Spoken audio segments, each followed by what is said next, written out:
Assalamualaikum warahmatullahi wabarakatuh. Nama saya Catur Putri dengan nomor induk 1907030440 ingin memaparkan hasil ringkasan webinar Ikhtiologi Papua yang berjudul Biodiversitas dan Konservasi Iktiofauna Air Tawar yang diselenggarakan oleh Universitas Papua yang bekerja sama dengan universitas lainnya. Nah, langsung saja, sebagaimana kita ketahui bahwa Papua dikenal sebagai jantung segitiga. Nah, jantung segitiga dunia karena kekayaan biodiversitasnya di wilayah pesisir dan lautnya. Nah, wilayah perairan air tawar Papua memiliki biodiversitas ikan yang lebih tinggi dari Nah, dari 249 spesies di seluruh Papua, ikan air tawar ditemukan di seluruh perairan Papua dan 50% atau 124-nya merupakan spesies endemik. Nah, ikan endemik ini atau ikan asli Papua dapat dimanfaatkan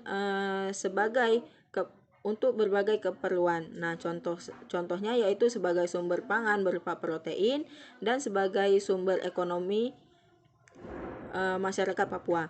Nah, ikan endemik Papua ini mengalami tekanan seperti penangkapan, degradasi kualitas habitat, misalnya seperti erosi partikel tersuspensi karena adanya pencemaran limbah di air tawar, intrusi pestisida, dan lain-lainnya.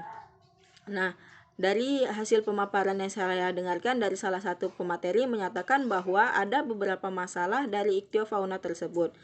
Masalah iktiofauna tersebut terbagi menjadi dua garis besar, yaitu yang pertama adalah perubahan habitat dan yang kedua adalah degradasi habitat.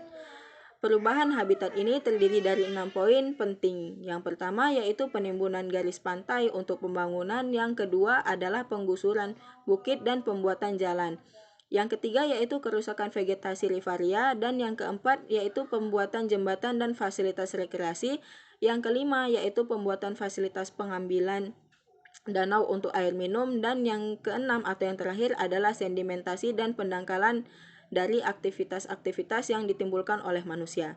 Selanjutnya, degradasi habitat terdiri dari 3 poin penting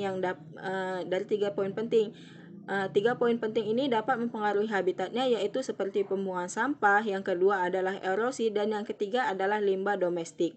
Nah, dari masalah-masalah tersebut dapat kita simpulkan bahwa perubahan habitat baik dari degradasi habitat dapat mempengaruhi iktioologi yang ada di Papua. Salah satu poin yang paling penting yang harus kita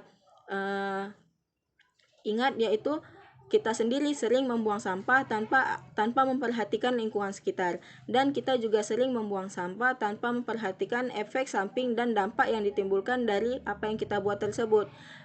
Jadi dampaknya yang akan terjadi pada masa selanjutnya jika kita terus-terusan membuang sampah, maka otomatis akan terjadinya degradasi dari habitat ikan, dan lama-kelamaan ikan-ikan tersebut akan mengalami pendegradasian dari habitatnya.